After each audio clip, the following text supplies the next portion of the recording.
Hare Krishna. Priecājos redzēt jūs atkal tik kuplā skaitā. Pie mums turpinās svētki, pie mums turpina viesoties.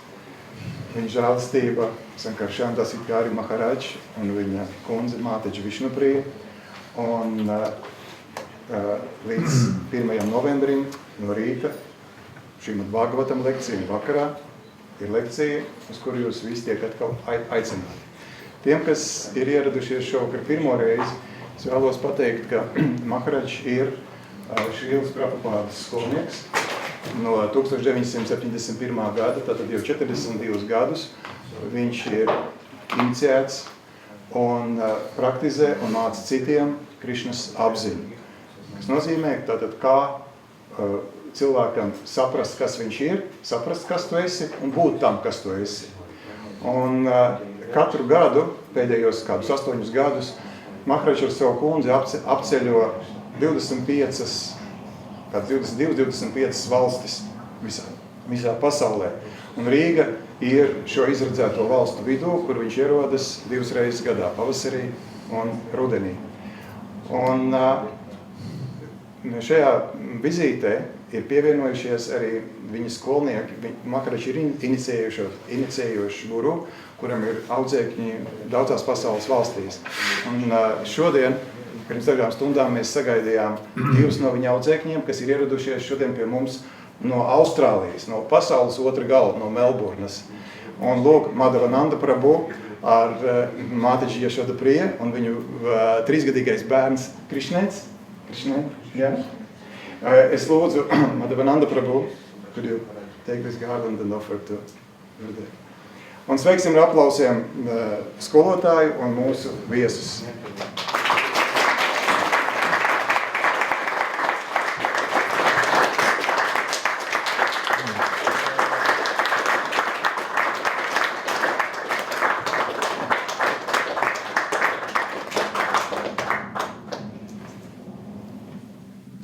So tonight we are reading from Srimad Bhagavad Gita, chapter number 9, text number 12. Un tā šovakar mēs lasām no Srimad Bhagavad Gītas 9. nodaļas 12. pantu. Om Namo Bhagavate Vasudevaya.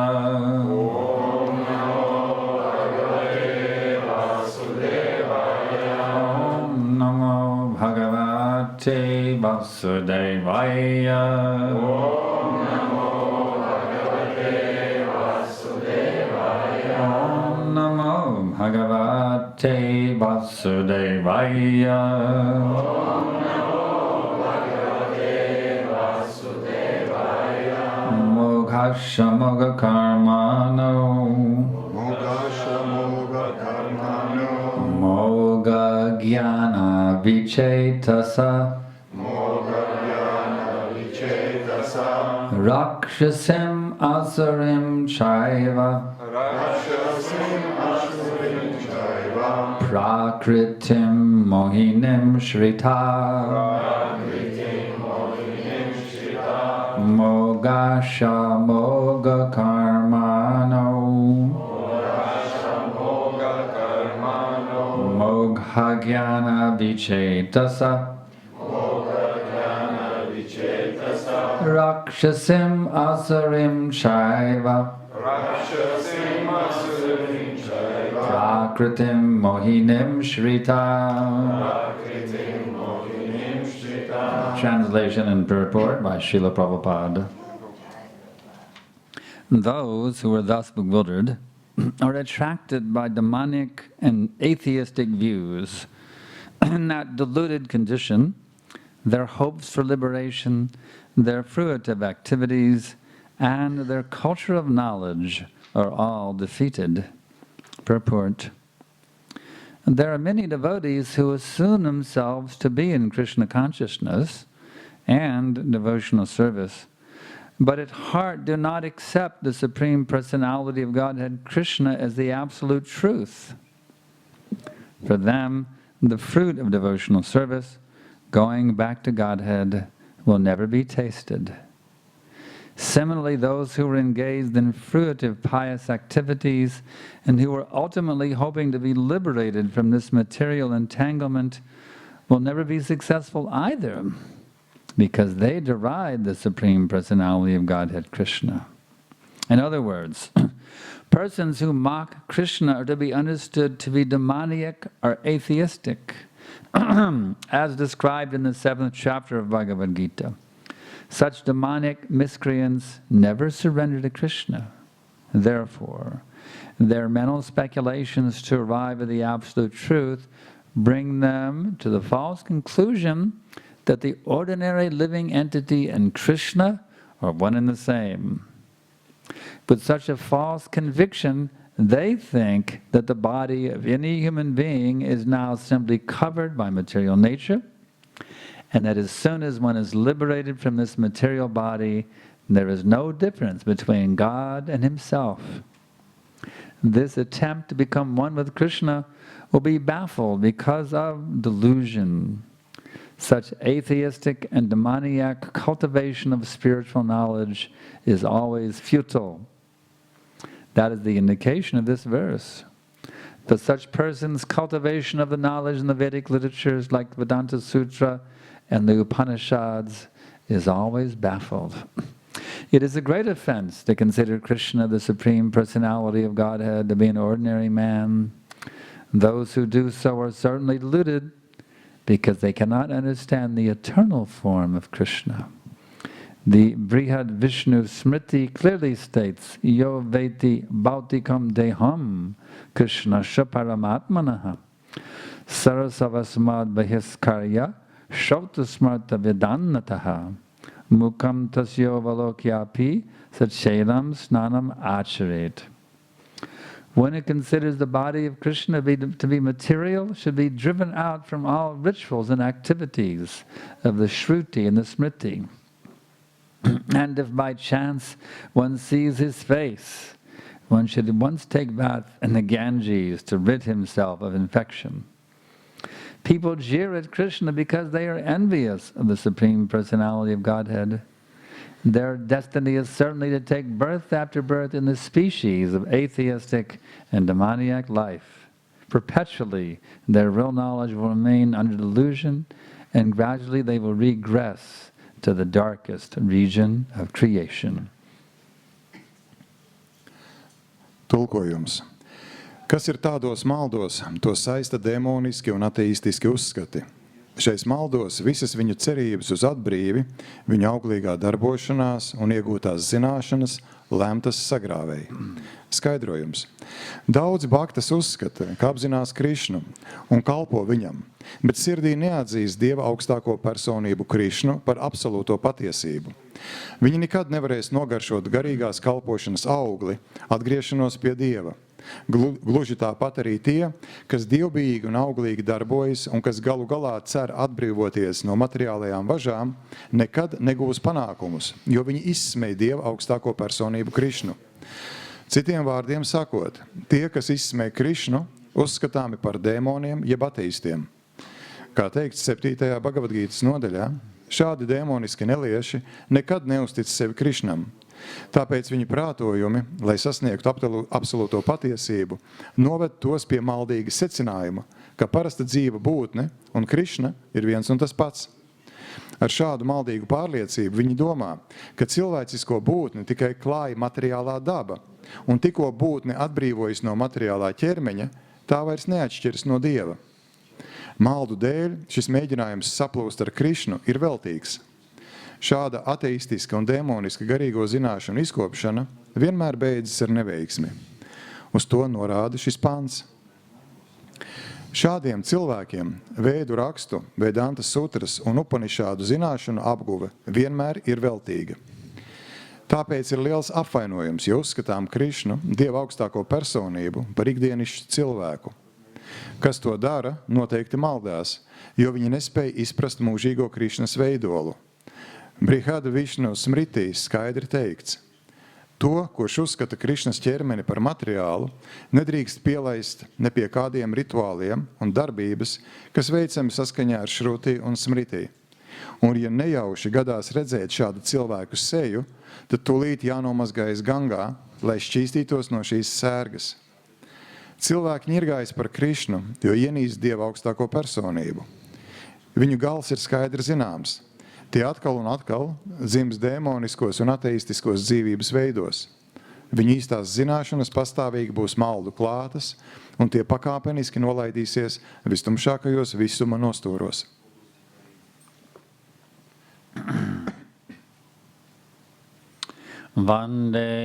Vandeham Shri Guru Shri Jata Parakamalam Shri Gurun Vaishnavamscha Shri Rupam Sagrajatam Sahagana Raganatanvitam Tam Sajivam Sadaitam Savadutam Parijana Sahitam Krishna Chaitanya Devam Shri Radha Krishna Padam Sahagana Lalita Shri Vishakanvitam Shah Nama Om Vishnu Padaya Krishna Prestaya Bhutale Srimate Bhakti Vedanta Swaminiti Namine Namaste Sarasvate Deve Gauravani Pracharine Nirvishesha Shunyavadi Paschatya Deshatarine. You know, it's pretty heavy not to be Krishna conscious. Ziniet ko? Tas ir diezgan smagi nebūt Krišnas apziņā. If you're not Krishna conscious, you don't get liberated. Your fruitive activities are a failure, and your culture of knowledge is a failure. Ja jūs nesat Krišnas apziņā, jūs nesaņemsiet atbrīvi, un visi jūsu centieni būs veltīgi. 3 strikes. It's like an American baseball. 3 strikes and you're out. Tā kā tas ir, te bija, kur Dievs minēja 3 punktus, tad netiks tas un tas un tas sasniegts, un tas kā amerikāņu beisbolā. 3 strikes. Liberation is finished, fruitive activity is finished, culture of knowledge finished. Tātad atbrīve, nekādu cerību, auglīgai darbībai nekādu cerību un zināšanām nekādu cerību. But still they go on thinking that they can be happy, you see. Bet vienalga šie cilvēki turpina uzskatīt, ka viņi būs laimīgi. They say that God is a delusion. Viņi saka, ka Dievs tie ir maldi. But that's ridiculous. Bet tas ir smieklīgi. Because God means the origin. Tāpēc, ka Dievs nozīmē pirmavots. To say there is no God, that means to say there's no origin for our existence. Ja viņi saka, ka nav Dieva, tas nozīmē, ka viņi saka, ka nav pirmcēloņa mūsu eksistencei. That's not scientific. Un tas nav zinātniski. Science means observation and experiment. Zinātne nozīmē novērojumu un eksperimenti.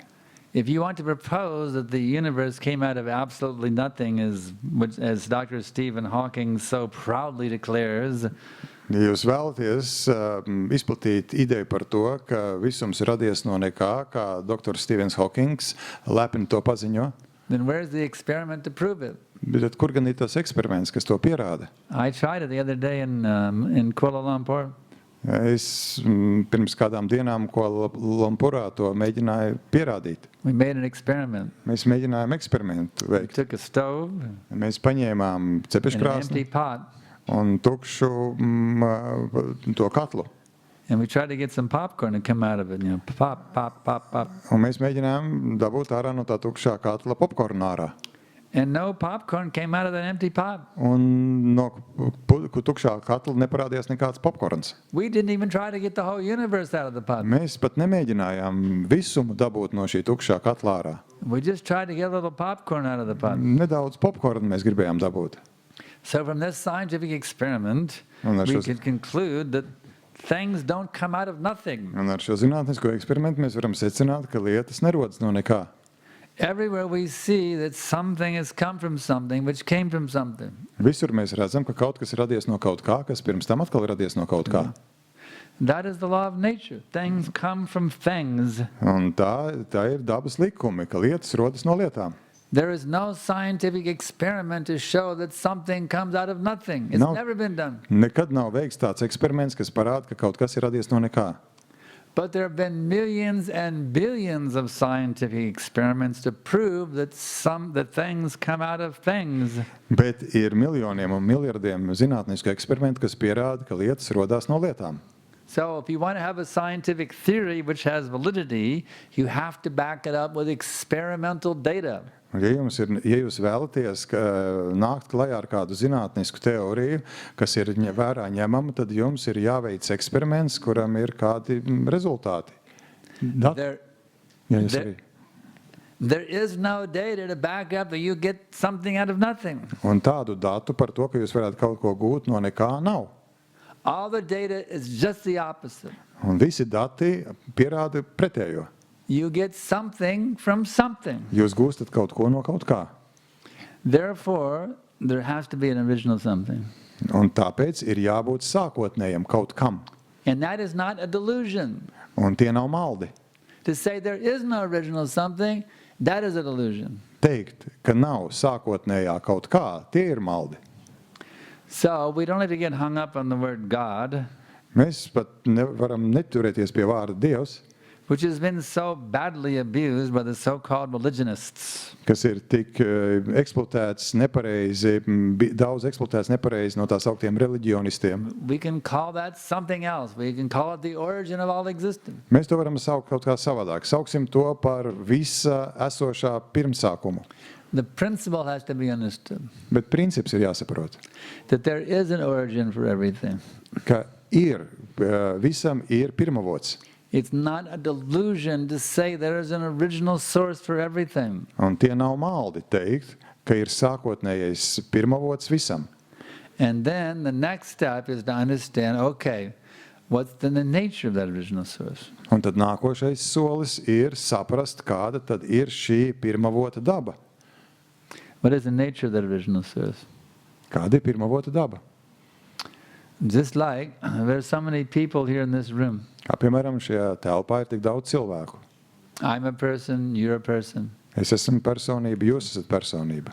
So, just like from a gold mine, we get so many gold nuggets.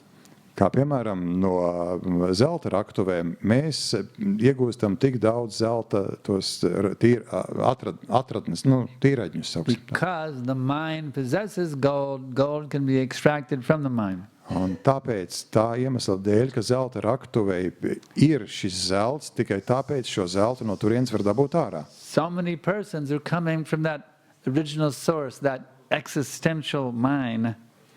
Un tātad tik daudz personības var iznākt ārā, var nākt ārā no šī sākotnējā pirmavota. Therefore, that existential mind must possess personality. Un tātad šīs te eksistences raktuves, sauksim tā viņas, tātad tām ir jāpiemīt personalitāte, personībai. Otherwise, it cannot produce personality. Citādi tā nevarētu radīt personības. So now we have understood logically, philosophically, and scientifically. Un tagad mēs loģiski un filozofiski un zinātniski esam There is a sapratuši, person who is the source of all existence. ka tā ir persona, kas ir visa pirmavots. Without even touching scripture, we have understood it. Mēs to esam sapratuši, pat nepieskaroties svētiem rakstiem. Scripture then tells you how to actually meet him. Un svētie raksti paskaidro, kā satikties ar viņu. Scripture is the roadmap. Un tie ir kā ceļa karte, raksti ir kā ceļa karte. Which tells you the route that you can take to personally meet that supreme person. Un kas skaidri pasaka, kāds ceļš jums ir jāiet, lai satiktu šo personību. So how can you test the validity of the scripture? Un kā jūs varat pārbaudīt svēto rakstu ticamību? How do you test the validity of your roadmap? Bet kādā veidā jūs pārbaudat kartes ticamību? Follow the roadmap. Jūs sekojat kartei.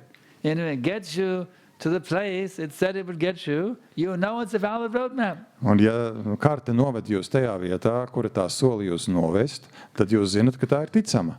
So by following the scripture, which is a roadmap which takes you personally to God. Un sekojot rakstiem, kas ir ceļa karte, kas jūs aizved tieši pie Dieva, You will know the scripture is valid when you personally meet God.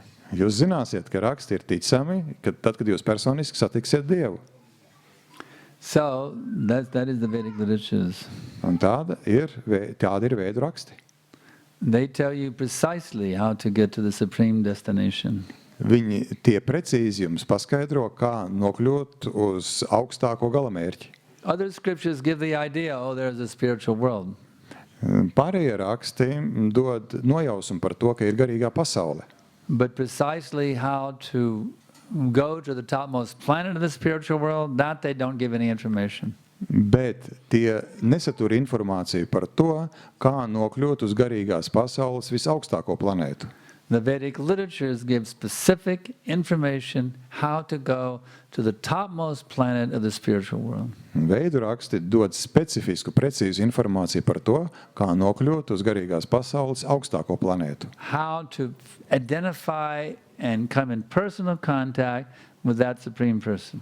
Un kādā veidā identificēt un nonākt personiskā kontaktā ar šo visaugstāko personību.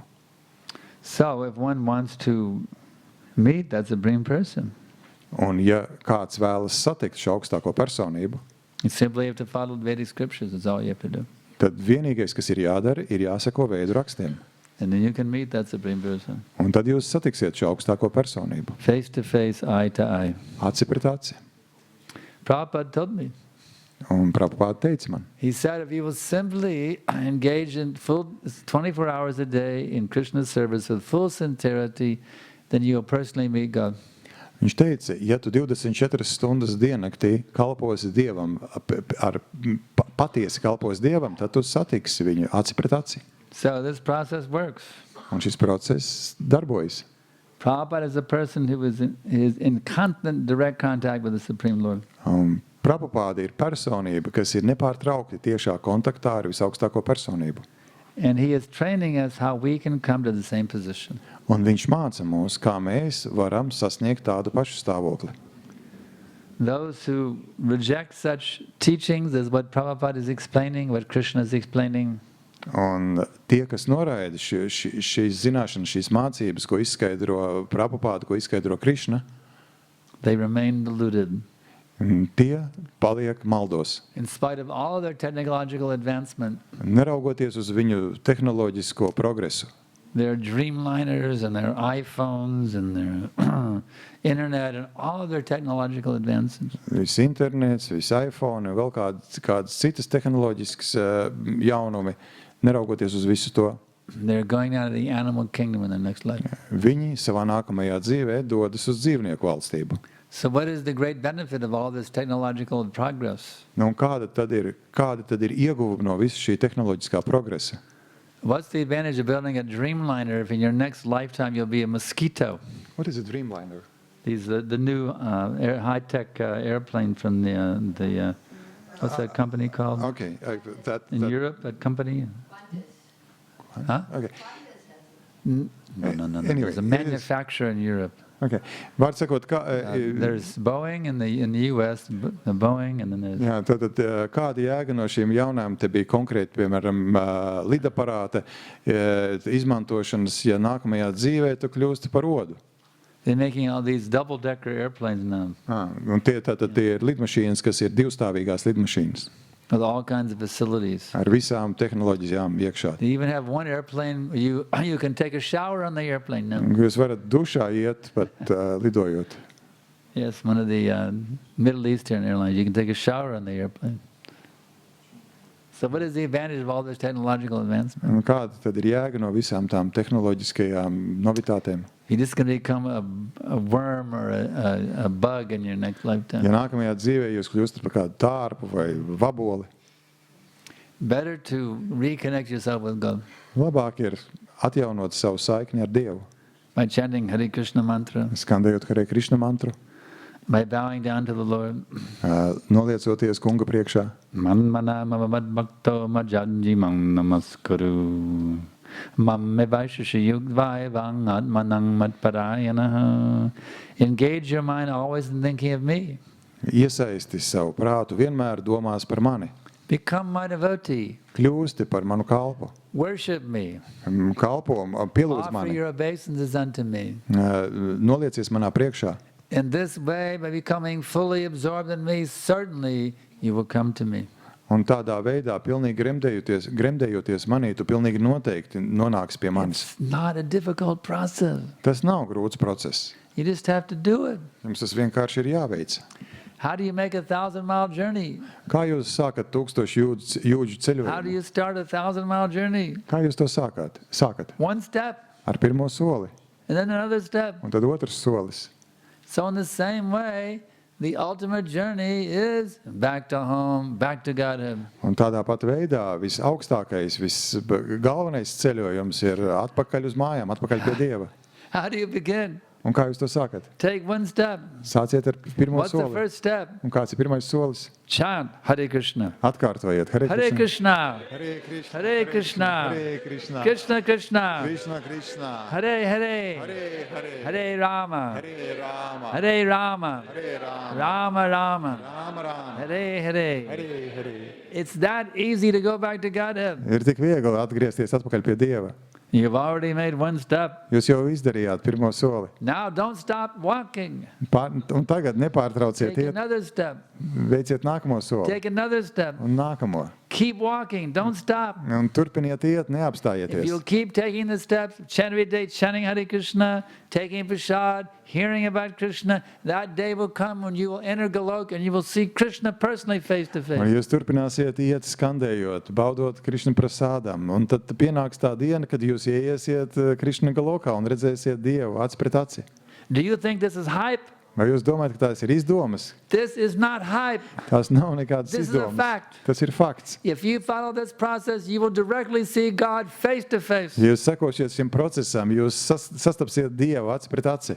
You simply have to chant Jums vienkārši jāskandē and take prasad. un jābauda prasādam. That's all you have to do. Tas viss, kas jādara. Keep chanting and keep taking prasad. Un turpiniet skandēt un baudīt prasādam. And you're going to bliss out every day Un jūs būsiet svētlaimē katru dienu. on the ultimate journey back to your original identity. Savā galvenajā ceļojumā atpakaļ pie savas sākotnējās identitātes. So now I can ask if there are any questions. Un tagad es jautāju, vai ir kādi jautājumi? Jautājums ir, vai kā tad saprast Bhaktivinoda Thakura vārdus, kad viņš teica, ka viņš vēlas piedzimt Vaišnavu ģimenē par skudru vai par kaut ko tādu, es neatceros. Then how to understand the words of Bhaktivinoda Thakur, who prayed that he would like to be reborn as in the family of Vaishnava and to be an ant or something like that in the family of Vaishnava. He is describing the great fortune of Vaishnava Sangha. Viņš apraksta, kāda tā ir veiksme, ka ir Vaishnava Sangha, biedrošanās ar Vaishnaviem. It is so powerful that even if you're a little ant in the house of Vaishnava, you can achieve all perfection. Ka pat maza skudra, kas ir Vaishnava ģimenē, var sasniegt augstāko pilnību. You understand? Saprotat? Yeah. Next question. Nākamais jautājums. You.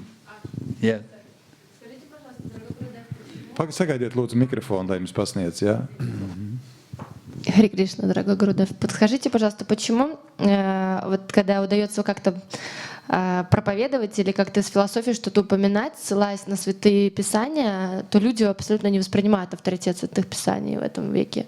Ну, по крайней мере, в моей жизни так получилось, что почему-то, когда говоришь, так написано в священных писаниях, в каких священных писаниях? Вот в таком и в таком. Ну, что-то какие-то у тебя странные священные писания. Jautājums ir, mana pieredze rāda, ka cilvēki absolūti neuztver svēto rakstu autoritāti, un kad es viņiem piemienu svētos iedzienu svētos rakstus, tad viņi prasa, kas tie pa tādiem dīvainiem svētiem rakstiem.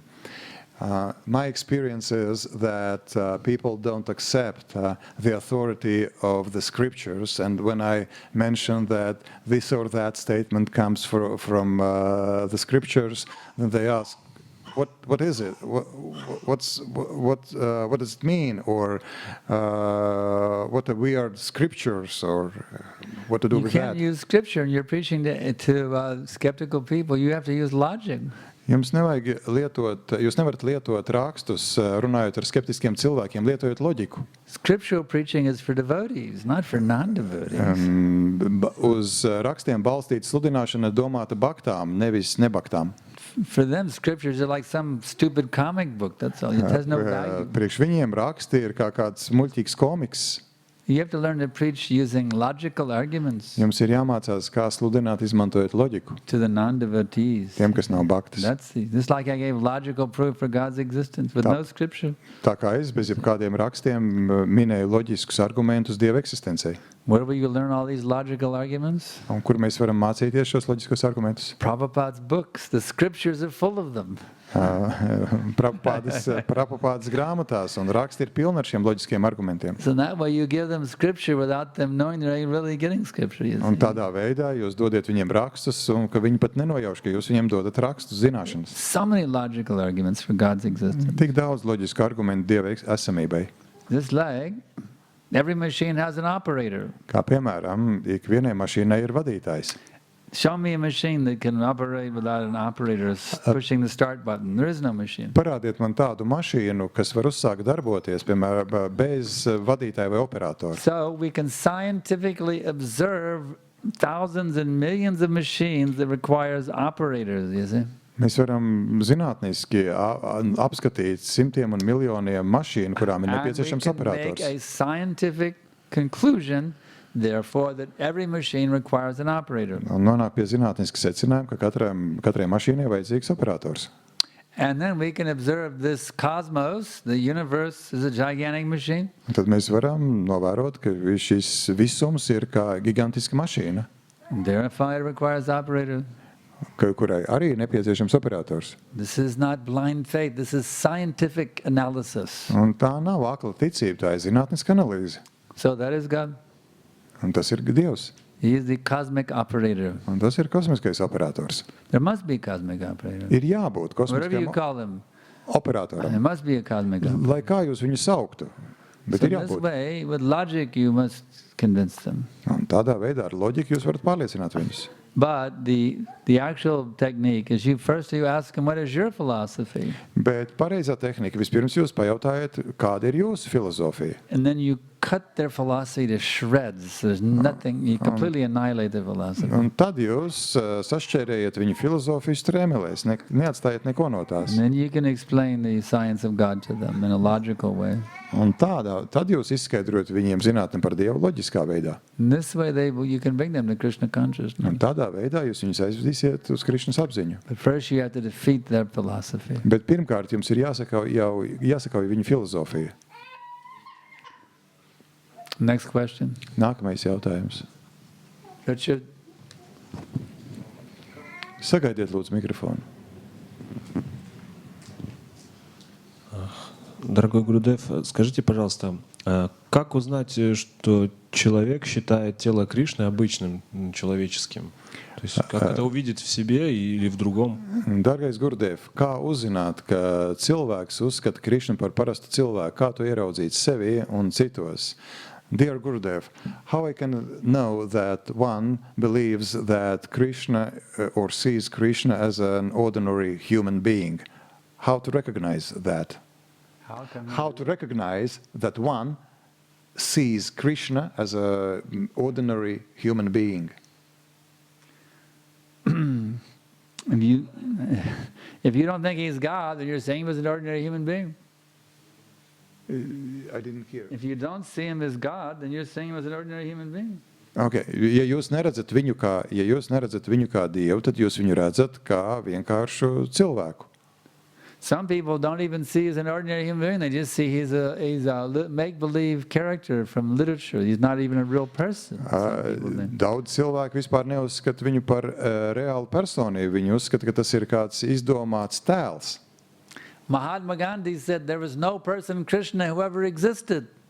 Mahatma Gandhi teica, ka nav tādas personības Krišna, kas jebkad būtu eksistējusi. He doesn't even see him as an ordinary person. He sees him as a myth. Un viņš pat neredzēja viņu kā pat parastu cilvēku. Viņš uzskatīja, ka tas ir mīts. So if they don't see him as God, that means they're seeing him as an ordinary person or as a mythological person. Un tātad, ja viņi neredz viņu, neuztver viņu kā dievu, tad viņi uztver viņu kā vai nu parastu cilvēku vai mitoloģisku personību, tēlu. Does that answer your question? Tas atbild uz jūsu jautājumu. Richard, does that answer your question? В комментарии говорится, что как там, что некоторые, что эти некоторые считают себя преданными и как бы, и считая себя преданными, они думают, что они преданно служат. Jā, tad pirmais teikums, daudz bhakti uzskatās, ka apzinās Krišnu un kalpo viņam. The first sentence of the purport, could you make comments on that? The first sentence, the purport? Yeah, how to There are many devotees who assume themselves to be Krishna conscious in devotional service, but not accept the Supreme Personality of God as the absolute truth. How to recognize that tendency in myself and in others. Yeah, that's an interesting statement. I also was going, wow, that's a pretty heavy thing that Prabhupada says here. Interesants apgalvojums un diezgan smags tāds apgalvojums, ko Prabhupada šeit saka. So what does it mean to think that I'm Krishna conscious, but not actually accept Krishna as the Supreme? Tad, ko what does tas that mean? nozīmē, ka uzskatīt, ka es esmu Krišnas apziņā, bet sirdī neatzīt Dieva augstāko personību Krišnu par absolūto patiesību? Ko tas nozīmē? The answer is very simple. Atbilde ir ļoti vienkārša. Someone who says, I'm a devotee, but yet they're not surrendered. They're not actually surrendered to Krishna. That's who it's talking about here. Prabhupada runā par tiem, kas saka, ka es esmu bhakta, bet patiesībā nav sevi uzticējis Krišnam. A devotee means someone who is prepared to do whatever Krishna says. Bhakta ir tas, kurš ir gatavs darīt jebko, ko Krišna saka. You see? Many people, the neophyte devotees, you see, the many neophyte devotees, they're not fully ready. They understand that Krishna is the Supreme, but they're not really ready to surrender to Him. Piemēram, ir neofīti, viņi saprot, ka Krišna ir augstākais, bet viņi nav gatavi sevi uzticēt viņam. That means they're not fully convinced yet that Krishna is actually the Supreme. Un tas nozīmē, ka viņi vēl nav pilnībā pārliecināti, ka Krišna ir augstākais. They're thinking, well, maybe He's the Supreme. Viņi domā, varbūt viņš ir augstākais. But they're not convinced beyond any shadow of a doubt that Krishna is the Supreme Personality of Godhead. Bet viņi nav pārliecināti tā, ka nav pat nekādas šaubu ēnas palicis. So they're not really Krishna conscious yet. Viņi vēl nav Krišnas apziņā pilnībā. The one who is actually Krishna conscious, he fully surrenders himself to Krishna. That is Krishna consciousness. Tas, kurš ir pilnībā Krišnas apziņā, ir pilnībā sevi uzticējis Krišnam. So, how much does this statement apply to me and to you? Un kā šis apgalvojums attiecas uz mani un jums? How much we have to see? Well, how much am I fully surrendered to Krishna? Jāskatās, cik lielā mērā es sevi esmu uzticējis Krišnam. Krishna says I have to accept a spiritual master. So how much am I fully surrendered to the spiritual master? Krišna saka, tev ir jāpieņem garīgais skolotājs, tad cik lielā mērā tu esi uzticējis sevi savam garīgajam skolotājam? Am I fully prepared to do whatever my spiritual master orders me to do? Vai es esmu pilnībā gatavs darīt jebko, ko liek mans garīgais skolotājs? Or am I prepared to argue with them if I don't like the instruction? Vai arī es esmu gatavs strīdēties ar viņiem, ja man nepatīk viņu norādījumi? So in this way we can analyze how much we actually accept Krishna as the Supreme. Un tādā veidā mums ir jāanalizē, cik lielā mērā mēs Krišnu uztveram par augstāko. Is that clear now, Richard? Vai tagad, Richard, ir skaidrs? Okay. Okay. Okay. No, here, I recognized him. Yeah, you recognized him. Mans jautājums ir, Prabhupada vienā komentārā saka, ka tad, kā arī viņš redz Krišnu dievībā, varbūt guru, un uz pārējiem viņš dusmojas. Un Prabhupada saka, ka no šādas te prāta stāvokļa jācenšas ātrāk atbrīvoties. Guru varētu komentēt šo te Prabhupadas komentāru. Jāatbrīvojas ātrāk. Could you make a comment on the statement of Srila Prabhupada who said that Kanishta Adhikari, he might see Krishna, he sees, you stated varbūt, he sees Krishna in deities and maybe in his Gurudev, and he looks at other devotees. In what way? He's angry. He's angry. He is angry at other devotees, and a devotee should get to, as fast as possible, get rid of such attitude. So, could you make any comments on that? Yes, Jai. That's my comment. In other words, yes, we have to come off the Kanishta platform as soon as possible. Jā, mums cik iespējams ātri ir jāpavirzās prom no šīs Kanishkas Actually, the Kanishta doesn't even accept a guru yet. He's not been to that point. Kanishka patiesībā vēl nav pieņēmis guru, viņš pat nav tajā līmenī. There was one, actually, the other day I was giving a lecture here. I saw a Kanishta in the audience. Es te pirms kādu dienu atpakaļ sniedzu lekciju, un es redzēju Kanishtu auditorijā. He wouldn't face the speaker. He just sat and stared at the deities. He wouldn't face the speaker. Viņš pat neskatījās uz runātāju. Viņš visu laiku bija pagriezies un skatījās uz dievībām lekcijas laikā. I even mentioned in the lecture Es pat pieminēju lekcijā, how the Kanishta, they only want to see the deity, they don't want to hear from the devotees. And he still kept staring at the deities the whole time. Es teicu lekcijas laikā, ka Kanishta tikai vēlas raudzīties uz dievībām, bet viņš negrib raudzīties uz baktām, un viņš joprojām turpināja skatīties uz It was really dievībām. dramatic. In the room, everybody was facing the speaker, but there was one person sitting or facing the altar. He wouldn't face the speaker. Visa auditorijas sēdēja un skatījās uz runātājiem. Viņš vienīgais bija pagriezies un skatījās uz dievībām. He was showing, I respect the deities, but I don't really respect you like I do the deities. Viņš ar to demonstrēja, ka es izrādu cieņu dievībām, bet es neizrādu jums tādu cieņu, kā izrādu dievībām. So that's a classic Kanishta, you see. Tas ir klasisks Kanishta. He respects the deities, but he won't respect the devotees. Viņš ciena godā dievības, bet nevēlas godāt bhaktas. So Krishna says, Ye me bhakta jana parta, na me bhakta chay janaha. If you're my devotee, O son of Pritha, Ja tu esi mans bhakta, Prithas dēls, na me bhaktas. You're not my devotee if you're my devotee. tad tu neesi mans bhakta. Ye me bhakta jana parta, na me bhaktas chay janaha, mad bhaktanam chaye bhaktas, te me bhakta tamamata. If you are the devotee of my devotee, then and only then are you my devotee. Tikai tad, ja tu esi mana bhaktas bhakta, tikai tad un tikai tad tu esi mans bhakta. So if you want to become a devotee of Krishna, Jūs vēlaties kļūt par Krišnas bhaktu, then you have to become a devotee of the devotee of Krishna. tad jums ir jākļūst par Krišnas bhaktas bhaktu. You have to have a guru.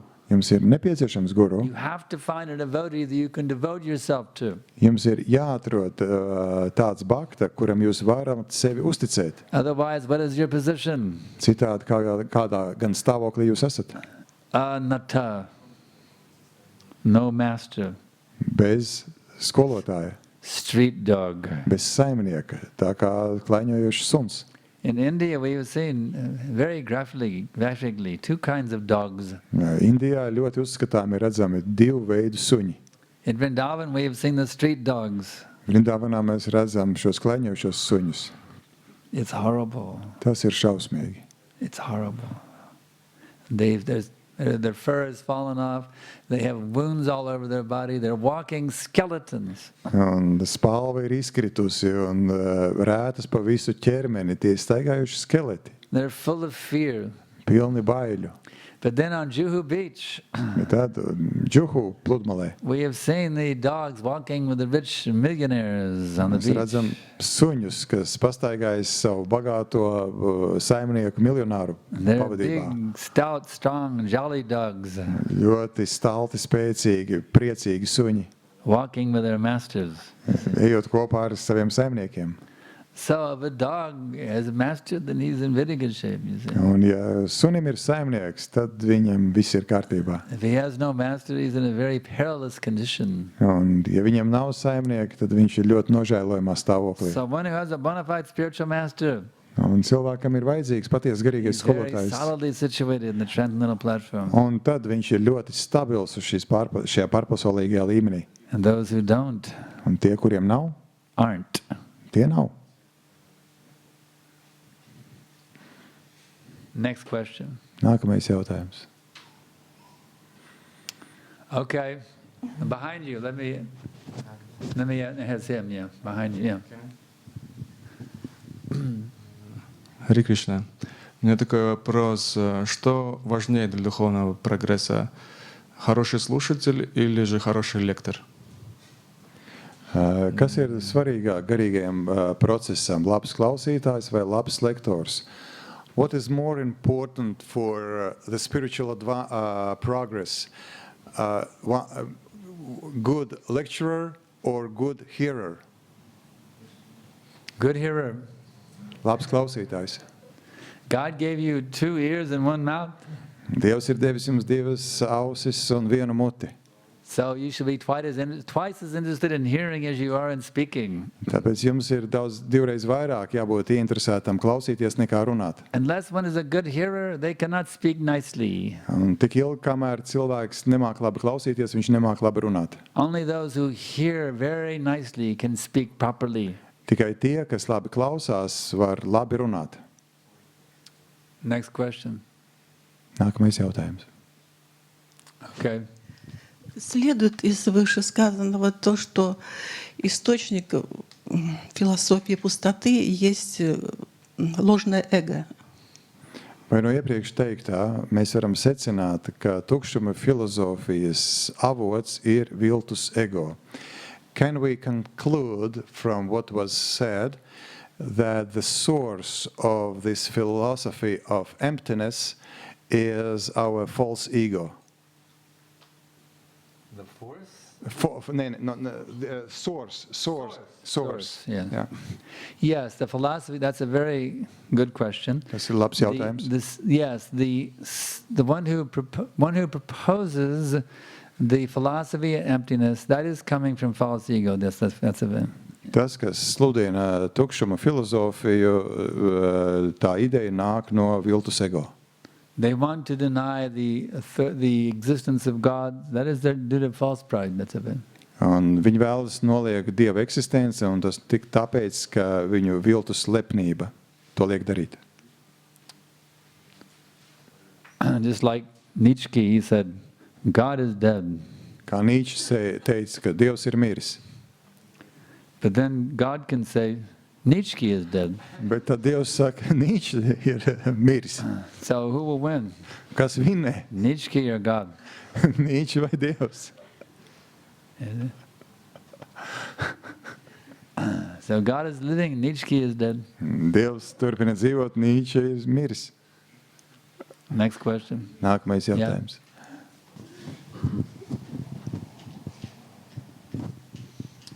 Gribēju jautāt, kādi ir indikātori, ka ietais ceļš ir pareizais? Could you name some indications that the pathway is, we are going on the right pathway? Yes, if you are becoming gradually free from your attraction for material sense gratification. Ja jūs pakāpeniski atbrīvojaties no pieķeršanās maņu apmierināšanai, then you're making progress. Tas nozīmē, ka jūs progresējat. Instead of seeing material things as something for your enjoyment, if you see them as something for Krishna's enjoyment, then you're making progress. Ja jūs materiālas lietas redzat kā kaut ko, kas ir domāts nevis jūsu baudai, bet Krishnas baudai, tad jūs progresējat. For example, Piemēram, if a man sees a woman and thinks, I think I can really enjoy her. ja vīrietis redz skaistu sievieti un domā, es varētu viņu baudīt, He's in Maya. viņš ir mājā. If he thinks, this woman could be very much enjoyed by Krishna. Bet ja viņš domā, lūk, šo sievieti varētu baudīt Krišna, In this way, he's becoming Krishna conscious. tādā veidā viņš kļūst nostiprinās Krišnas apziņā. He sees that everything is for Krishna's enjoyment, not my enjoyment. Viss ir Krišnas baudai, nevis manai baudai. Or same thing, money, power, any material thing that one might enjoy. If you see it's for Krishna's enjoyment, then you're making progress. Tas attiecās uz jebkuru materiālu lietu, ko varētu baudīt. Nauda, vara.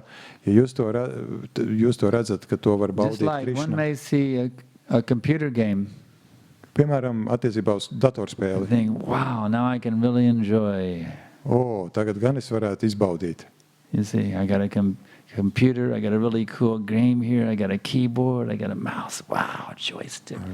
I can really enjoy, you see. Tagad man ir dators, man ir spēle, man ir klaviatūra, pēle, tagad es varēšu baudīt. He's not Krishna conscious. Viņš nav Krišnas apziņā. He thinks, oh, computer game, wonderful, this is so many people attracted to computer games. If they can make wonderful computer games, for Krishna conscious computer games, then Krishna will be very, very happy if everybody's playing Krishna conscious computer games. Bet, ja viņš domās, tik daudz cilvēkus piesaist datorspēles, un ja būtu tādas datorspēles, kas virzītu par prieku Krišnam, kas būtu ar mērķi tuvināt cilvēkus Krišnas apziņai, cik tas būtu labi. The more you see everything for Krishna's enjoyment, jo vairāk jūs redzat, ka lietas, lai tās varētu baudīt and Krišnu, not your enjoyment, nevis jūs pats, that is a sign of progress. tā ir pazīme progresam. Otherwise, you're not going anywhere spiritually.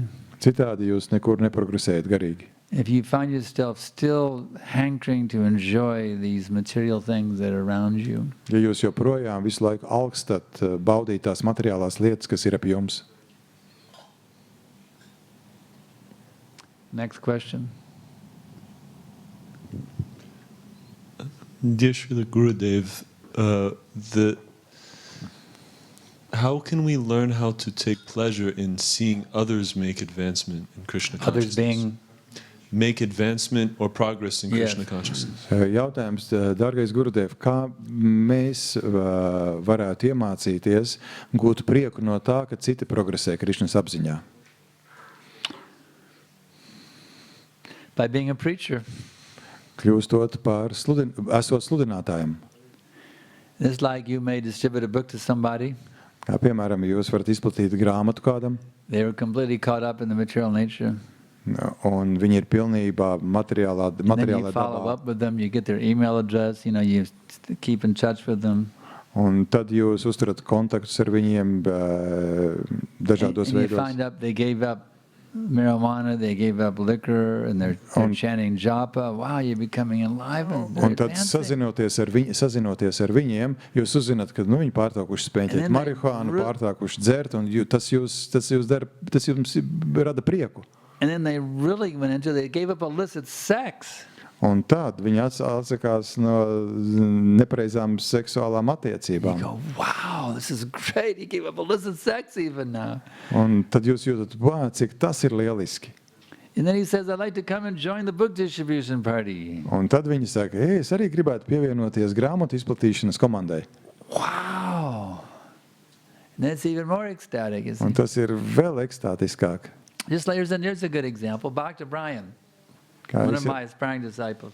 Ir Bhakta Brians, tas, kurš viens no, kas vēlas kļūt par maniem skolniekiem. One day he was out on the boardwalk in Santa Monica doing book distribution. Un Santa Monikā viņš vienreiz bija uz ielas izplatot grāmatas. In his full Hare Krishna regalia, uniform. Jā, un pilnā Hare Krishna uniformā. His tilak, his dhoti, his sika flying in the wind, everything. Ar tilaku, dhoti un šika plīvo pa gaisu.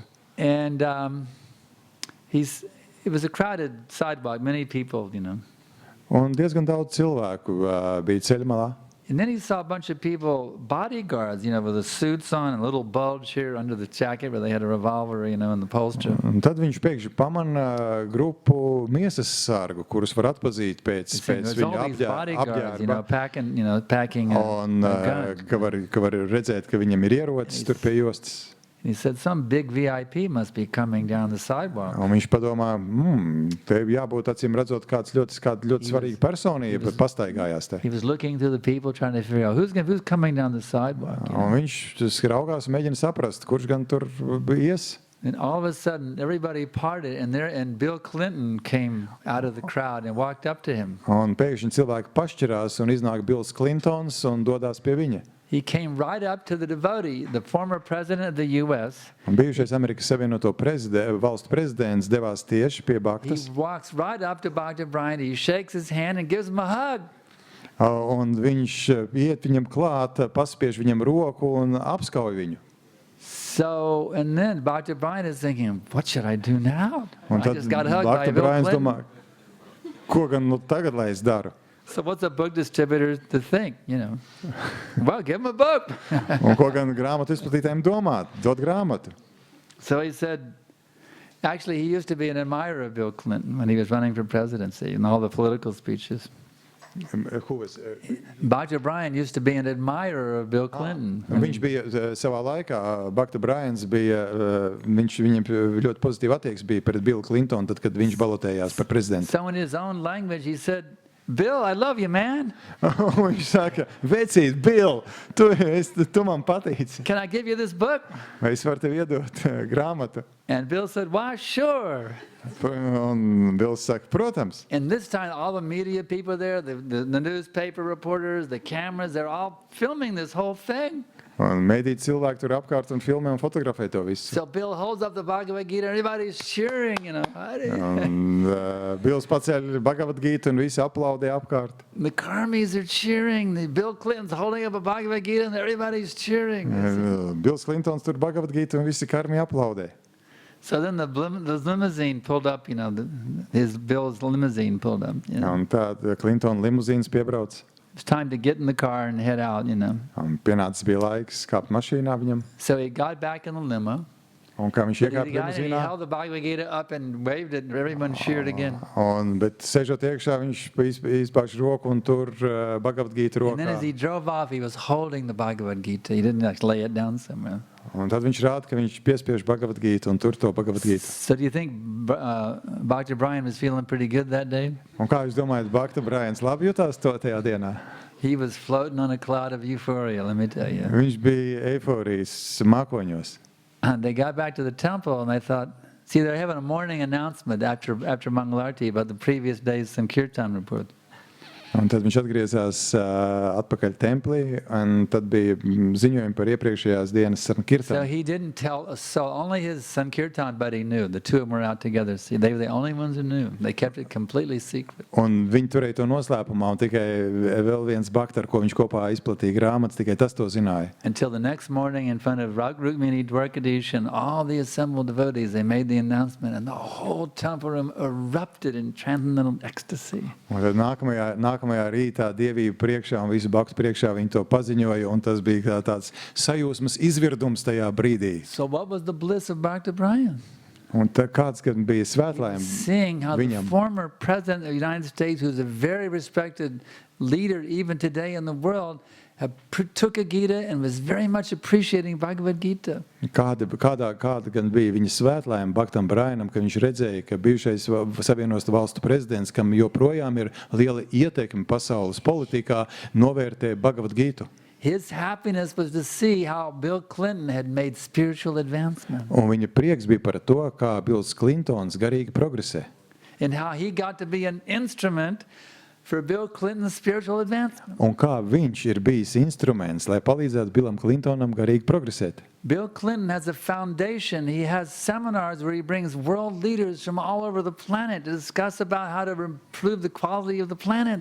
Billam Clintonam ir fonds, kurš pulcē pasaules līderus un semināros, kuros viņi diskutē, kā uzlabot dzīvi pasaulē. He's a very powerful, influential person. Viņš ir ļoti ietekmīga personība. So in this way, by helping others to advance in Krishna consciousness, we can feel the greatest happiness. Un tādā veidā, palīdzot citiem progresēt Krišnas apziņā, jūs jutīsiet lielāko laimi. Does that answer your question? Vai tas atbild uz jūsu jautājumu? Okay. Next question. Nākamais Yes. jautājums. Sagaidiet lūdzu mikrofonu. Jā.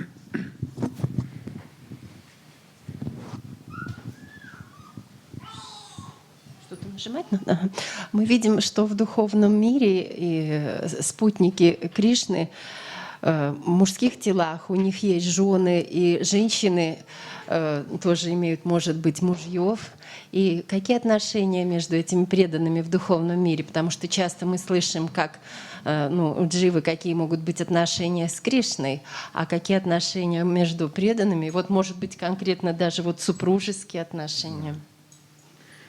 Jautājums ir, kā garīgajā pasaulē mēs zinām, tur ir arī ģimenes, un mēs zinām, esam dzirdējuši par bhaktu attiecībām ar Krišnu, bet vai jūs varat pastāstīt, kādas ir attiecības, piemēram, starp bhaktām garīgajā pasaulē, piemēram, šīs ģimenes attiecības? Could you tell about we have heard about relationships in the spiritual world between devotees and Krishna, but we know that in the spiritual world there are families or couples and men and women, and do you know about the relationships, let's say, between these family relationships, like couple relationships? There are many such relationships in the spiritual world.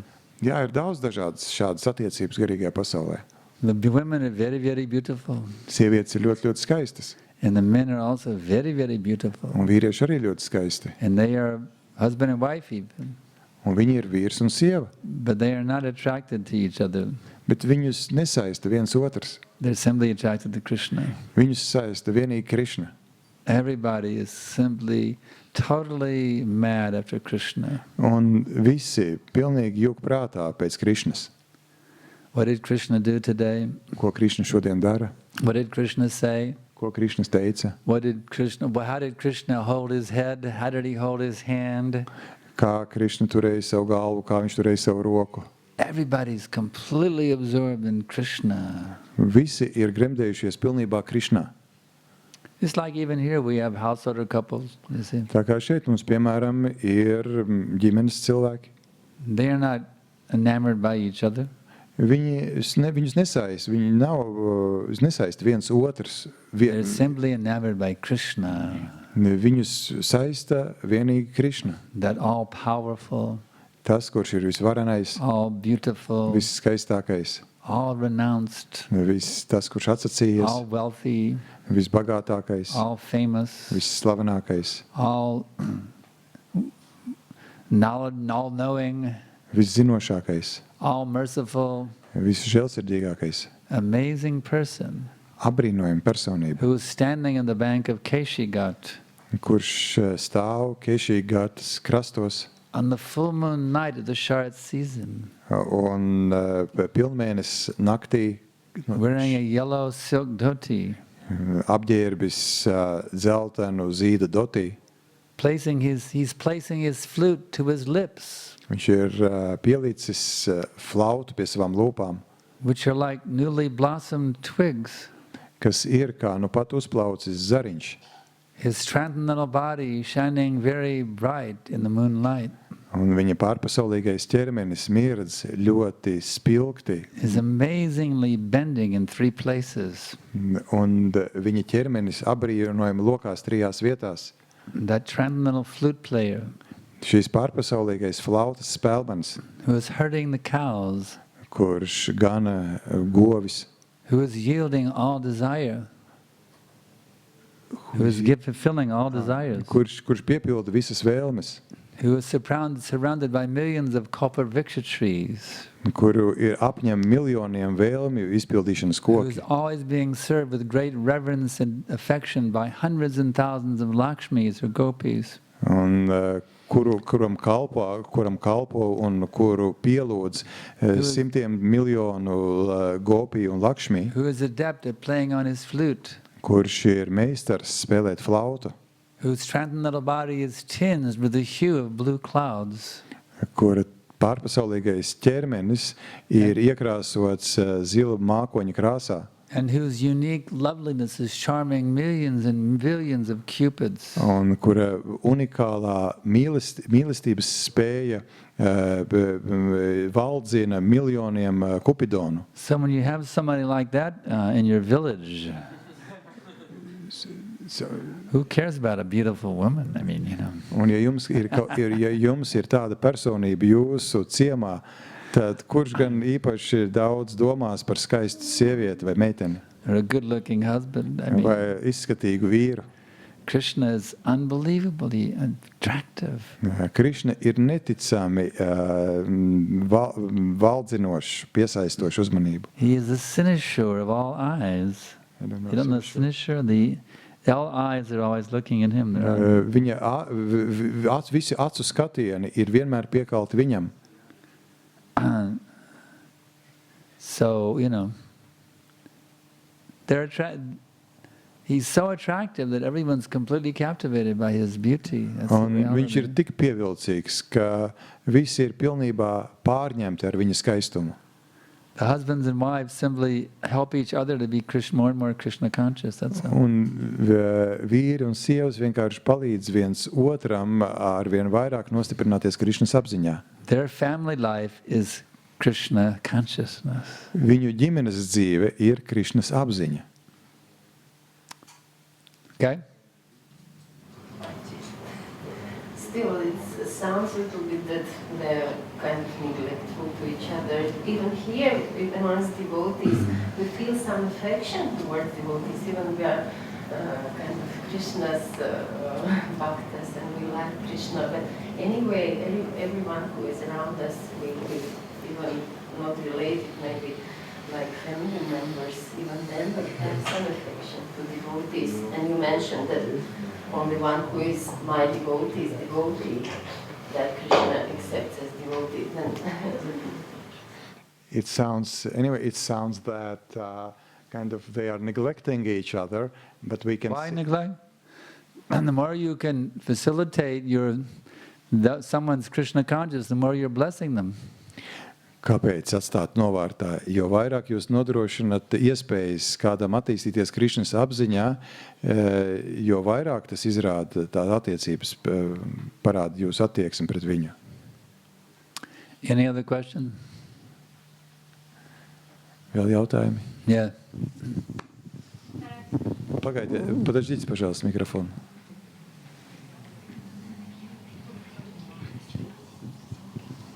Махарадж, скажите, пожалуйста, как душа попадает в этот мир, в материальный мир? Я вот слышала просто два варианта. Первый — это то, что она была уже в духовном мире и упала сюда, потому что она позавидовала Кришне. Второй вариант — это те души, которые они еще не были в духовном мире, новые души как бы.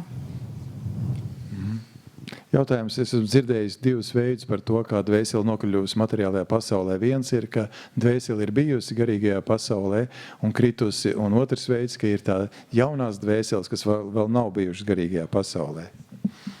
I have heard, Maharaj, could you explain the following? I have heard there are two versions of how the soul has gotten to this material world.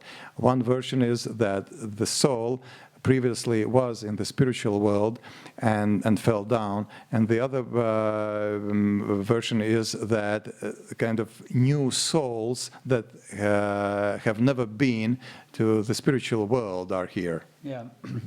Yes. This is this controversy is going around ISKCON. That's it. Jā, šī pretruna ir ISKCONā dzirdama. Prabhupada clearly states that we originated in the spiritual world in the pastimes of Krishna. Ka mūsu sākotnējā būtība mēs esam garīgajā pasaulē, Krišnas tajās laika kavēkļos spēlēs. It's confirmed by Lord Chaitanya. Un kungs Chaitanya to apstiprina. In the Chaitanya Charitamrita there's a verse. Un Chaitanya Charitamritā ir pants. Jiveras harupa hoy Krishnera nityadas. The constitutional position of the living entity is the eternal servant of Krishna. Ka sākotnējā dzīvās būtnes daba ir, ka tā ir mūžīga Krišnas kalps. So by our very constitutional nature, we are devotees of Krishna. Un savā pamat būtībā mēs esam Krišnas kalpi. If one's nature is to be a devotee, that means in your original position you were acting as a devotee, your original position. Un tātad, ja jūsu sākotnējā daba ir būt Krišnas bhaktam, Krišnas kalpam, tad tas nozīmē, ka sākotnēji jūs esat arī darbojies kā Krišnas bhakta. It's confirmed by Srila Prabhupada again and again in his writings. The original natural energy of the living entity is he's the devotee of Krishna. Un Šrila Prabhupāda atkal un atkal to atkārto, ka dzīvās būtnes sākotnējā enerģija, viņš ir Krišnas bhakta. We are spiritual energy. Mēs esam garīga enerģija. But it's also described in that same verse that we also are called marginal energy. Bet tajā pašā pantā ir aprakstīts, ka mēs esam robeža enerģija. Tatastha Shakti. Tata means border. Tata nozīmē robeža. Sta means situated. Un sta nozīmē atrodas. So, in our consciousness, even though we are spiritual by nature, we also have a position where we can look either towards spirit or matter. We have an ability to look either way. Un, lai gan mēs pēc savas dabas esam garīgi, mums ir piemīt šī iespēja skatīties kā uz garīgo, tā uz materiālo pusi. We have a state of consciousness that can go either towards matter or spirit. That's called marginal energy. Un mūsu apziņa, ja piemīt spēja virzīties kā uz garīgo, tā uz materiālo. Our natural position is spiritual. Mūsu dabiskais stāvoklis ir But we garīgais. have a tatastha or borderline nature which allows us to be unnatural if we want to be unnatural. Taču mūsu apziņa ir tāda, kas atļauj mums būt uz šīs robežas, un ja mēs vēlamies būt nedabīgā stāvoklī, tad tiek pieļauts, ka mēs varam būt šajā nedabīgajā stāvoklī. Devotees have misinterpreted this concept of tatastha Shakti as that we lived in they say there's a third world called the tatastha world, tatastha realm. Un bhaktas nepareizi interpretē to, sakot, iepriekšējo apgalvojumu sakot, ka ir tāda tatastha pasaule, trešā pasaule. This is a philosophical discrepancy. Un tas ir filozofisks discrepancy was mistake. Jā, trūkums. Just like there's a border between Lithuania and Latvia. Tas ir tā kā, ka ir robeža starp Latviju un Lietuvu. There's two places you can live. You can live in Lithuania or Latvia. There's a border. Jūs varat dzīvot divās vietās, Lietuvā vai Latvijā, un te ir robeža.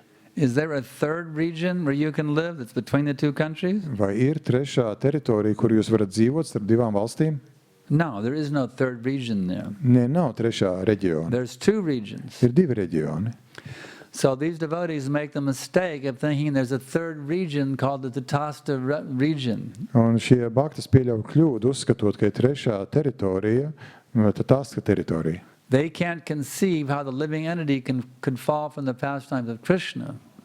Viņi nevar aptvert, kā dzīvā būtne var krist no Krišnas spēlēm. Therefore, they hypothesize the devotee originated in the tatastha region and then fell from that into the material world. Tāpēc viņi pauž viedokli, ka bhakta ir radies šajā tatastha reģionā un tad no turienes kritis materiālajā pasaulē. But there's no dimensional space at the border. It's just where the two regions come against each other. There's no third region where you can live. Bet tur nav nekādas telpas šai trešai teritorijai, ir tikai divas teritorijas. They say we originated in the tatastha region, but there is no third region. Viņi saka, mēs esam radušies tatastha reģionā, bet nav šāda trešā reģiona. If you study the Vedic cosmology, there's the material world and the spiritual world. There's no third world in between the two worlds. Ja jūs studēsiet vedisko kosmoloģiju, redzēsiet, ir garīgā pasaule, materiālā pasaule, un nav trešā reģiona starp tām. So the idea that there's a third world that we originated from, not the spiritual world, is an erroneous conception. It's a mistaken idea. Un tā ideja, ka ir kāda trešā teritorija, kas nav ne garīgā, ne materiālā pasaule, ir kļūda. We have a borderline tendency. Mums ir šī te robežas nosliece. To be naturally situated as devotees. Būt dabiskā stāvoklī kā bhaktām. Or to be unnaturally situated as non-devotees. Vai būt nedabiskā stāvoklī kā nebhaktām. Originally, we were naturally situated as devotees. Un sākotnēji mēs esam kā bhaktas. And then we made the mistake of misusing our independence as we studied the Bhagavatam class this morning. Un tad mēs veicām kļūdu, kā mēs to nepareizi pielietojot savu neatkarību, kā mēs to šorīt studējām. And we came to this material world. Un nonācām materiālajā There's pasaulē. more information on it. I've documented from Prabhupada's books. If you want, anyone who wants more information, just send me an email. I have the quotes from Prabhupada that I haven't memorized all the quotes, but I can give you a documented evidence from Prabhupada to confirm everything I just said. Un, ja jūs vēlaties vairāk informācijas, uzrakstiet man, un es jums aizsūtīšu rakstiskus pierādījumus no Prabhupādas grāmatām, dokumentālus pierādījumus tam, ko es teicu. So to sum it up, we originated in the pastimes of Krishna. We fell to the pastimes of the material existence. You see. Un tātad mēs esam sākotnēji radušies un esam bijuši Krišnas spēlēs, un tagad esam krituši uz materiālajās spēlēs. Tā mums ir mūsu svarūpa. Tātad svarūpa nozīmē jūsu sākotnējā forma. By becoming Krishna conscious, you regain your svarūpa, your original identity in Krishna's pastimes. Esot Krišnas apziņā, jūs atgūstiet savu svarūpu, to sākotnējo formu, kas jums ir. If you didn't originate in Krishna's pastimes, then how you can have a svarūpa in Krishna's pastimes? Krišnas spēlēs, jo ja jums tur nebūtu bijis sākotnējā svarūpa, kā gan jūs to varētu atgūt? It's simple logic. Tā ir vienkārši loģika. Yes. This is really very hard to conceive how we fell down from Krishna's pastimes. Bet tas tiešām ir ļoti grūti to aptvert, kā mēs esam atteikušies un krituši no Krišnas spēlēm. But it is very hard to conceive how we Yes, fell it's down. inconceivable. Jā, tas ir neaptverami. That's a fact, it is inconceivable. Tas ir neaptverami. We read about it this morning. Mēs par to lasījām šorīt. Bhagavatam. Prabhupada explains there because Krishna is independent. He has unlimited independence. Prabhupada izskaidro, Krišna ir neierobežoti neatkarīgs. And because we are a part of him, therefore we have a portion of independence ourselves, you see. Un tā kā mēs esam daļiņi no Krišnas, tad arī mums piemīt neliela neatkarība. So independence means you can use it or you can abuse it. Un neatkarība nozīmē, jūs to varat izmantot vai nepareizi izmantot. You may say, but it's inconceivable that one could misuse his independence. Bet jūs varat teikt, bet tas ir neaptverami, ka kāds var nepareizi izmantot savu neatkarību. But independence means he must be able to misuse it. Bet neatkarība nozīmē, ka ir jābūt iespējai to izmantot nepareizi. Otherwise he has no independence. Savādāk tā nav neatkarība.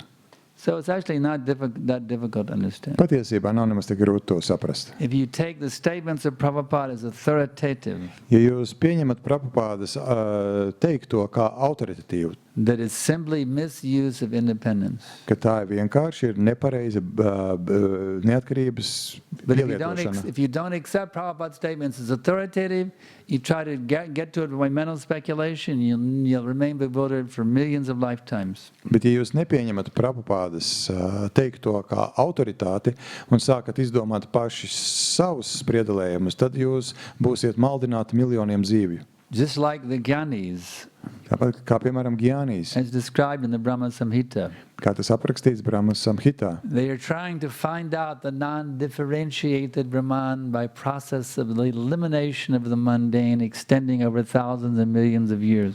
Viņi cenšas apgūt šo te Brahmānu, mēģinot atšķelt by eliminating. Elimination. They try to find out the non-differentiated Brahman. Viņi cenšas atrast šo Brahmānu. Non-differentiated means that is all kas ir jā, to vienīgo Brahmānu. By the process of the elimination of the mundane. Un to viņi mēģina izdarīt visu laiku, atmetot laicīgo. Extending over thousands and millions of years it takes. Un to dara viņi tūkstošiem miljoniem gadu.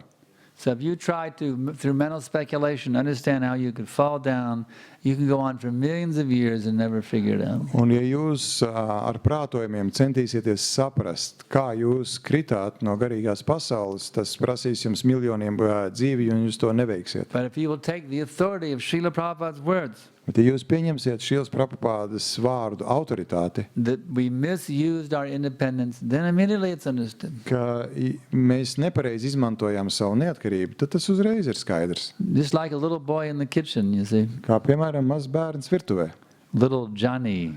mazais Džonijs. His parents told him, little Johnny. Vecāki teica, mazais Džonij. The mother said, don't stick your hand in the fire, Johnny, it will burn. Māte saka, nebāz roku ugunī, tas apdedzināsies.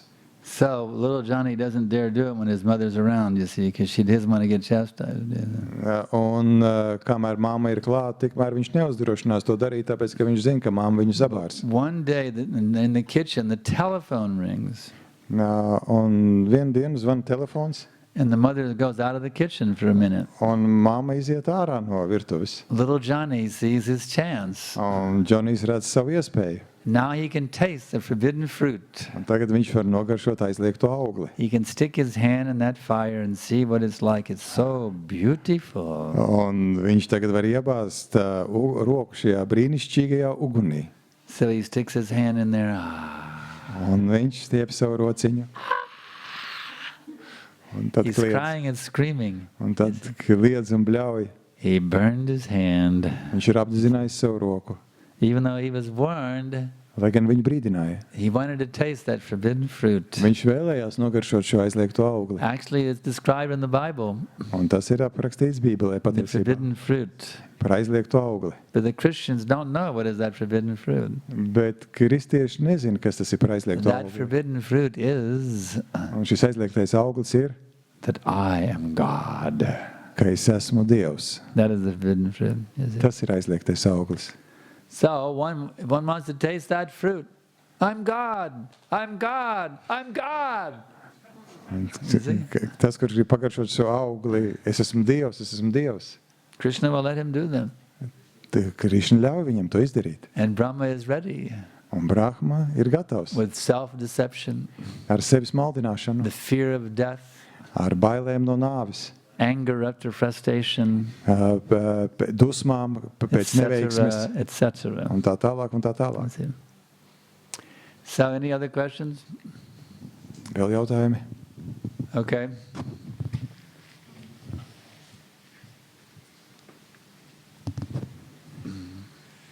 У меня вот такой вопрос. Духовное сознание живого существа имеет тенденцию к расширению? Jautājums, vai dzīvās būtnes garīgai apziņai piemīt spēja paplašināties? I would like to know if that spiritual consciousness one has, does it has this ability to expand? Yes. Может, в этом загадка, придумка Кришны? Не понял? Может, в этом загадка, говорю, придумка Кришны, чтобы мы упали? Я не понимаю, загадка, придумка в чем? Ну, все, что есть, придумал, план, придумал Кришна, так? Yeah. Может, в этом загадка? Если душа имеет тенденцию к расширению своего сознания, да, то она должна и таким опытом тоже обладать. Jautājums ir, ka varbūt ka tāds arī ir Krišnas plāns, ka ja jau apziņai piemīt tieksmes paplašināšanos, tad iespējams, ka ir dzīvē būtnei nepieciešama arī šāda pieredze. But could it be that probably that it is the part of the plan of Krishna that if that consciousness has tendency to get expanded, that a living being needs also such negative experience as well. What kind of experience? That experience in the material world. Because you wanted to enjoy separately. Tāpēc, ka jūs vēlaties baudīt atsevišķi. Krishna is giving you the chance. Krishna dod jums iespēju. You want to enjoy false happiness? All right, go for it. Ja jūs vēlaties izbaudīt nepatiesu laimi, lūdzu, baudiet to. Krishna is giving you full facility to enjoy false happiness. Krishna dod jums visas iespējas, lai jūs varētu izbaudīt nepatiesu laimi. So you can get it over with and get it out of your system. To see that you can get it over with and get it out of your system. Un jūs to varat pārvarēt un iziet ārā no šīs sistēmas. Huh? So idea is he gives that you can you can. We read it in the purport this morning. Jā. Ar mērķi tādu, lai jūs izbaudat, vai tas, ko jūs vēlaties, tiešām ir tas, ko jūs iegūstat, bija tiešām tas, ko jūs vēlaties. В разлуке, я так понимаю. Un es saprotu, ka tas arī, lai pastiprinātu mīlestību, kas ir atšķirtībā. And as I understand, at the same time, by doing that, he increases this love in separation from him. Krishna is making every arrangement so you can come back to him as soon as possible. Krishna nodrošina visu nepieciešamo, lai jūs atgrieztos pie viņa, cik ātri vien iespējams. He's doing everything from his side. Now you have to do your part. Viņš ir izdarījis visu no savas puses. Tagad jums ir jāizdara sava daļa. Krishna is trying to pull you out of this material existence. Now you have to really cooperate with him. Krishna cenšas jūs izvilkt no šīs materiālās eksistences, un jums ir tagad jāsadarbojas ar viņu. Pārstājiet cīnīties pret Krishnu, nododieties Krishnam. Я уже это сделала. I have already done that. I don't believe it. Es esmu jau to izdarījusi, uzticējis. Maharaj saka, es neticu. Prove it. Pierādiet to. Prove it by your actions. Pierādiet to savām darbībām. Я живу по воле его. Es dzīvoju saskaņā ar viņa gribu. I'm living according to his will. How many rounds are you chanting every day? Cik apļus jūs skaitāt katru dienu? 15 минут, ну, по-разному. 6. How many rounds? Sometimes 15, 16. Every day 16 rounds? Not every day. It depends. Oh, all right. Well, then you need to get steady at 16 rounds and then talk about being surrendered to Krishna. Tad vispirms nostiprināties uz 16 apļiem un tad runājiet par to, ka jūs esat sevi uzticējusi Krishnam. Next question. Nākamais jautājums. This is the last one. Richard. Pēdējais. Дорогой Гурудев, скажите, пожалуйста, вот есть такое утверждение Шрилы Прабхупады, что через любовь к Господу мы можем полюбить всех. И также я слышал утверждение, что через любовь ко всем мы можем полюбить Господа. То есть как вот это правильно понять и как развивать любовь эту с нуля? Esmu dzirdējis, dargais Gurudevs, esmu dzirdējis divus apgalvojumus. Viens ir, ka caur mīlestību uz Dievu mēs varam iemīlēt citus. Otrs ir, ka caur mīlestību uz citiem mēs varam iemīlēt Dievu. Как нам развить, что, как была концовка? Ну вот как это понять? Да? Kā to saprast? Да, и как развивать любовь? К? Сначала, К чему все-таки сначала развивать, да? Un ar ko tad sākt, ar ko tad sākt mīlestības attīstīšanu? Dear Gurudev, I have heard two statements. One says that by loving God, through the love of God, you can develop the love to others. And the other statement says that you can develop the love to God by loving others. So Who said that? Who said develop love of God by loving others? Who said that? В лекции Шрилы Прабхупады я слышал, что если можешь, если полюбишь Господа, то ты будешь любить всех. Наоборот, Махарадж спрашивает. Где вы слышали утверждение? Наоборот. Что если полюбишь всех, так говорил, я слышал такое утверждение, что если ты не можешь полюбить, допустим, даже там ближнего, как ты можешь полюбить Бога? I have heard the statement that if you can't love your close relative, how can you love God? Who said it? Я, честно говоря, сейчас точно источник не смогу сказать, но где-то на лекциях я слышал. Es nezinu, I don't remember. It's hearsay. That's called hearsay. Tas to saka, kāds teica. Hearsay evidence. Hearsay is not evidence. It's just hearsay. Mother Teresa. Mother Teresa. He said that. Mother Teresa said that. Yeah. It's hearsay. She's not an acharya. Es zinu, ka mātei Terezei She is a pious lady, but she's not an acharya. Viņa nav acharijas, viņa ir nevis pious būs dievbijīgs cilvēks. Viņa ir dievbijīgs cilvēks. It is commonly said by pious people that by loving man you love God. Dievbijīgi cilvēki un jauki cilvēki bieži tā saka, ka mīlot apkārtējos, mīlot cilvēkus, jūs mīlēsiet Dievu. In India they say, Manu Seva, Prabhu Seva. By serving man, you serve God. Indijā saka, kalpojot cilvēkiem, jūs kalpojat Dievam. But I ask you, is that really true or not? Bet es jums jautāju, vai tas patiešām tā ir? God is compared to the belly. Dievs ir salīdzināms ar And man is vēderu. compared to the bodily parts. Un cilvēks tiek salīdzināts ar ķermeņa daļu. So how do you nourish your bodily parts? Un kā gan jūs varat pabarot savas ķermeņa daļas? Do you lay down in a bathtub of dal? Vai jūs, piemēram, lejat sev virsū dālu, ēdienu? Or do you put the dal in your stomach? Vai arī jūs dālu novirzat savu kuņģi? Your elbow needs nutrition, doesn't it? Piemēram, jūsu elkonim nepieciešama barošana. Of course it does, to operate properly. Protams, ka tam ir nepieciešama, lai darbotos pareizi. So what do you do with the rice? Do you rub it on your elbow? Ko jūs darat ar rīsu? Jūs iesmērat viņu elkonī? No, you feed it to your belly. Nē, jūs to novirzat uz kuņģi, dodat kuņģim. So the idea that by serving man you're serving God, that's incorrect. Un ideja, ka kalpojot cilvēkiem, jūs kalpojat Dievam, nav pareiza. The other is correct. By serving God, who is like the belly, then all the bodily parts are nourished. Otra ideja pareiza, ka kalpojot Dievam, vai šajās gadījumā, piemēram, kalpojot, rūpēties par kuņģi, visas ķermeņa daļas tiek pabarotas. What is their service to man? Un kāds ir tas kā kalpošana cilvēkam? They feed them something. They iedod kaut ko viņiem paēst, They give them some medicine. iedod kādas zāles, But they don't liberate them from birth and death. bet viņi neatbrīvo viņu no dzimšanas un So what is nāves. the value of that so-called service? Nu, kāda jēga tad ir šim tā sauktajai You're not kalpošanai? actually freeing that person from misery. Jūs patiesībā neatbrīvojat cilvēku no ciešanām.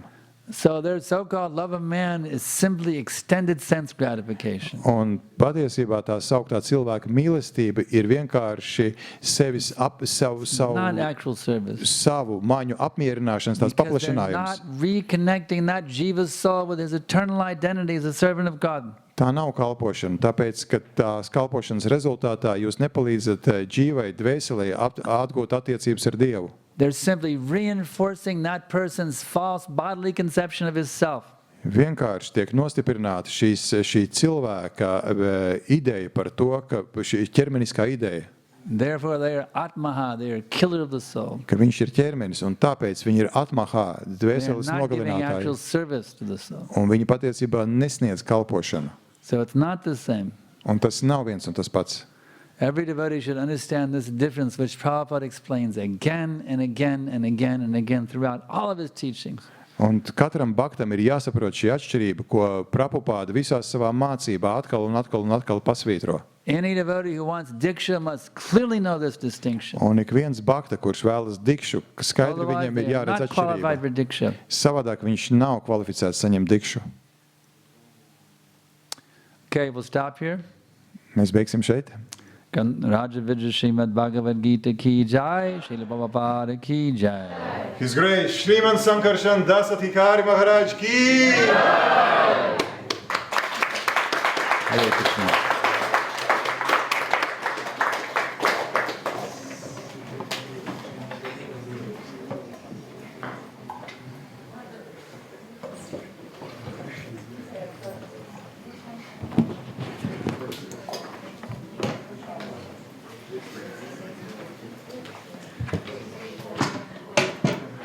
Actually, this was one of the most impressive films of the day. This subject matter. You once applied with the target of the day. So impressive. And the reason was therefore, you said exactly the same. Smash this country. Yeah, one can get in trouble in the material world by saying that. We have to tell the truth.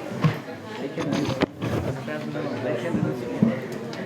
devotees have to understand this distinction, otherwise they're not qualified. It's really a very important thing for initiation. You have to understand the distinction. I heard that in India, that by serving, that by doing anything you can achieve perfection. Just do your duty and you will achieve perfection. Oh, in India, they're so polluted by Sankarshan. Especially that region where I was, Tamil Nadu, because it is a birthplace for Shankar. Yeah, this is. Katya, Hare Krishna.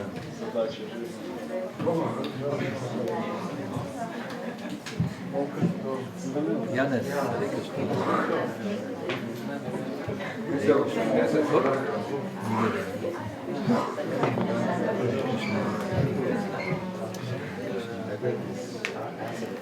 Hare Krishna. Hare Krishna. Hare Krishna.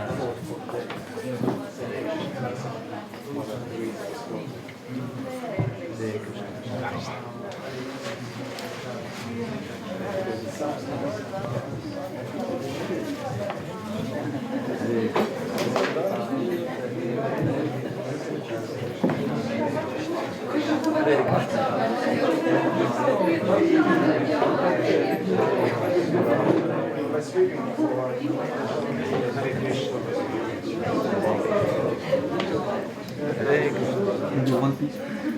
One piece?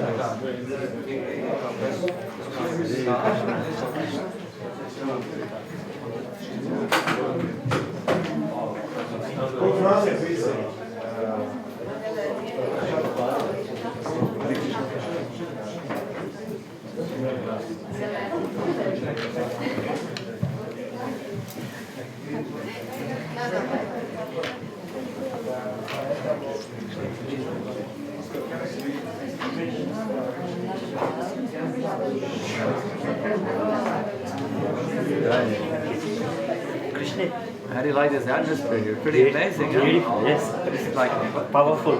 You can see why I come here, every twice a year. Very amazing. Krishna. Hare Krishna. Bhagan.